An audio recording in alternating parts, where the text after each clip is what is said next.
How often does your market offer you asymmetrical trade opportunities? Okay, by asymmetrical, think of 4-to-1 risk reward. Think of 8-to-1 risk reward, 10-to-1 risk reward.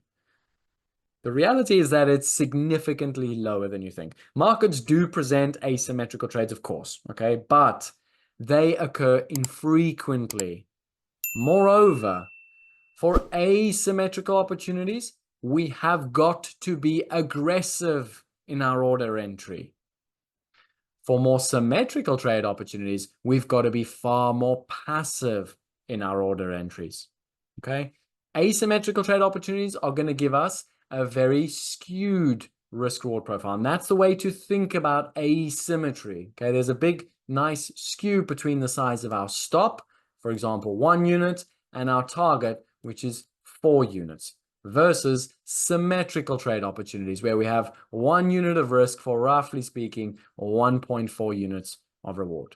So if you have an asymmetrical opportunity, you have to be more aggressive at your entry. If you have symmetrical trade opportunities, you have to be more passive, okay? And ultimately, the symmetry of your trade opportunity tells you everything about how you need to enter this trade. And what I'm going to explain to you in the next couple of slides is why you have to adopt passive and aggressive order execution for different strategies. Okay, it's not just always use passive. Sometimes you have to be aggressive because it makes sense at a risk reward level. Okay, so like I said, I want you to think about passive entries versus aggressive entries as a strategy. It's a strategic way of executing your trades. Okay, because if you think about it this way, you'll start to understand there's a trade-off that starts to happen. Now, let me showcase this trade-off to you using an annotation. Okay, again, we're going to use the idea of a breakout. We all know breakouts. We all understand the logic behind a breakout. Okay, now, what you can see on your page is ultimately our resistance level. And we have two different types of execution methodologies. Okay, execution methodology is just a fancy way to say how we get into the damn trade. Okay, now, in both instances, we use the same stop loss. And in both instances, we have the same target because strategically, we place a stop where the trade's invalid and we target where we believe ultimately the market can get to. Okay. Now, when we enter this trade, we can enter it either passively or aggressively. Now, in the first example, we're entering more aggressively. What you've got here is a trader that's trading 4 lots. In the first instance, this trade is preempting slightly. He's entering with 2 lots, a little bit preemptive. He's got a little bit of information, perhaps volume is picked up, perhaps the order flow entry is picked up, and he's getting a little bit more aggressive, and he's going to split the order. He's going to buy 2 lots preemptively and buy the second lot as it trades above that breakout price. Okay, and he's using a stop market order to get the price above the breakout level. Now, his average entry price, I'm going to annotate this in blue, his average entry price is somewhere around there. Now, what we can see in this instance is that's his stop, call it 1 unit, and he's looking for, roughly speaking, let's call it 6 units of upside. Now, let's compare that to the second trade. In the second trade, the trade's more passive. He's not going to be aggressive because he wants to wait for a pullback. Because when he watches YouTube channel specialists, they all tell him when a market breaks out, wait for a pullback. Okay, so he goes and does that. But let's look at the metrics around this and let's understand why we never wait for pullbacks when it comes to a breakout trade. Okay, so the market breaks through. Now, in this instance, this trader, the market trades up to here. This trader now uses a passive order. He puts a bid in the market for 4 lots. He wants to buy his 4 lots. Okay. Now, again, in this instance, let's look at the risk reward profile. In this instance, our unit is 1. Okay. Our unit of risk is 1. We have 1 unit of risk in the previous one. However, because we're now taking a wider stop, ultimately what we do is we're giving away a reward. In this instance, let's call it 4. Okay. So the trade-off, and this is the key takeaway, the trade-off between being aggressive versus being passive is 2 units of upside. Okay. And that's key to understand. We're giving away 2 units of upside just because we want to wait for the market to pull back and give us an entry. Moreover, and this is key to understanding breakouts, we are not guaranteed that we get filled on a pullback. In other words, we run the risk of missing out on the entire 4 units of upside opportunity because we waited for a pullback. Okay. And this is what I meant by a trade-off. It's not to say that waiting for a pullback on breakouts doesn't make sense. It's to make you understand that if you're going to wait for pullbacks on breakout trades, you are taking a bigger unit of risk. You are foregoing some potential upside, and you need to go and measure that against ultimately what you're getting in return for it. Because ultimately waiting for more time for it to pull back and getting more information, does that justify ultimately giving away the upside? And that's the question only you can answer. Now, I've been doing this job for 13 years, and I still haven't ever found a good reason to be passively entering breakout trades.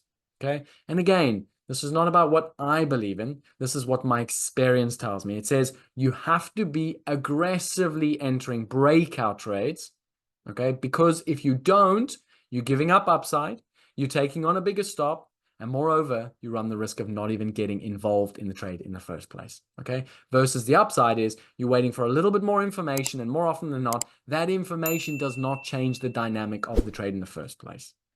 Now, there are characteristics to passive entry and aggressive entries. And don't worry, in a minute, I'm going to show you a different strategy where we use a passive entry, okay? Because it makes sense to use a passive entry.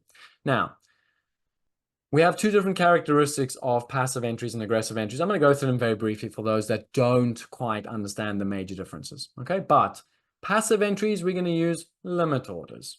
Okay, ultimately with a passive entry, we're going to put a price, we're going to put an order at a specific price. It's predetermined, and we put it at a price because it's an advantageous price. Okay, so we typically use limit orders when we have passive trade entry. When we compare that to ultimately aggressive entries, we're price insensitive. Okay, we don't wait for markets to pull back. We hit the market. We take the liquidity.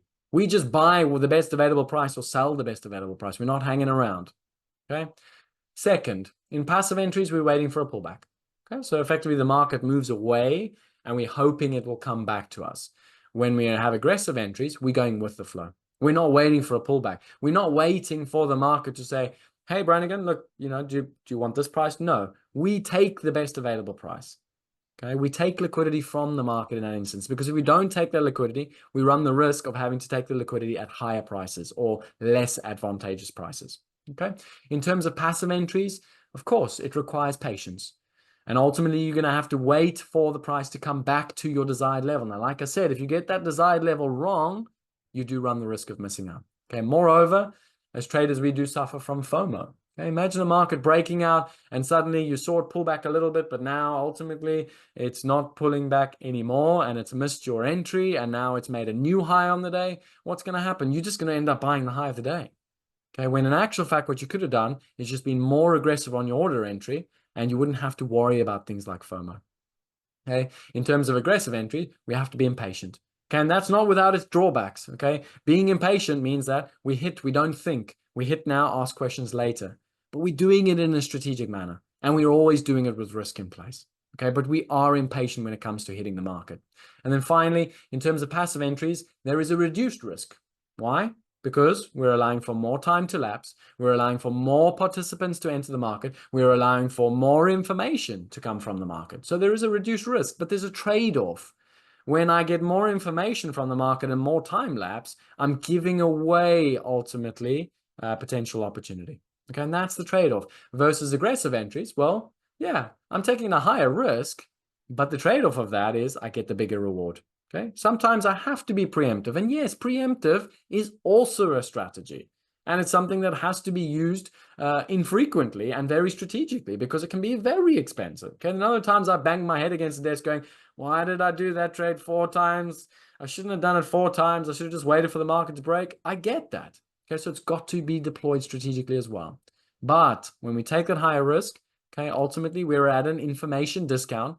And because we're at an information discount, we get the reward for taking that risk earlier. Okay, so again, it's not about you must do passive, you must do aggressive. It's about in some strategies, you must be aggressive. And in some strategies, you must be passive because otherwise the risk reward profile won't make sense. And it all comes down to symmetry.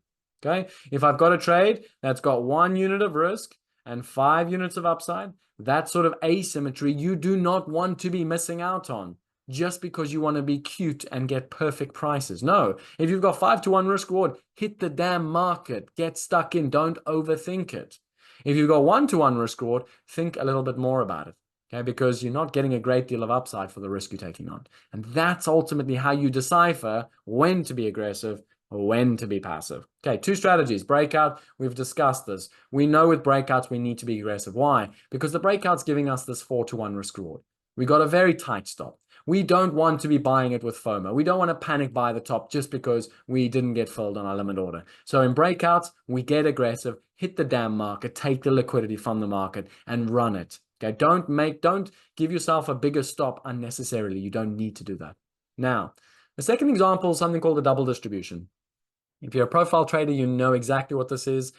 If you are on the Tradelo YouTube channel, just go type in double distribution trade and you'll go and see exactly how this trade strategy works. But double distributions by definition are very symmetrical trade opportunities. We're not really going to get more than 2-to-1. And if you do, you're doing something crazy cool. Okay, and I'd like you to share that with me. But the reality is double distributions are profile trades. They're in range trades. In other words, we're typically not going to trade outside of the previous day's range. And very often we've got to be strategically entering these trades. We've got to be super passive. We've almost got to be stubbornly saying, look, Mr. Market, I think you're going to fill this out today. Okay, this is the trade play. It's very much going to fill out what we call the low volume area.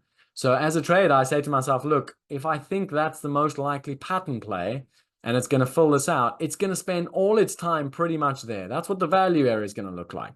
So I've got to say to myself, in this trade strategy, strategically, where does it make sense for me to get involved? Not within that red box, no ways, because I could sit for hours trying to get some money. And more often than not, you're going to scratch if you have a bad entry.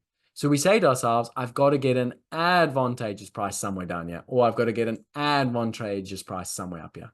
And I'm going to use limit orders there and limit orders there. And I'm just going to sit there patiently and wait until I get my fill. Okay. In that instance, I'm passive. You come to me, Mr. Market, because I'm not willing to take more than that risk because I'm only likely to get that amount of reward. I'm only going to get 1.5 to 2-to-1 risk reward. Therefore, I'm passive. I'm going to be stubborn. If you give me the fill, you do. If you don't, so what? Tough cookies. I'll wait for another trade. Okay. This is how you use passive order entry and aggressive order entry. It's a strategy. The same as ultimately scratching is a strategy. The same is passive aggressive order execution.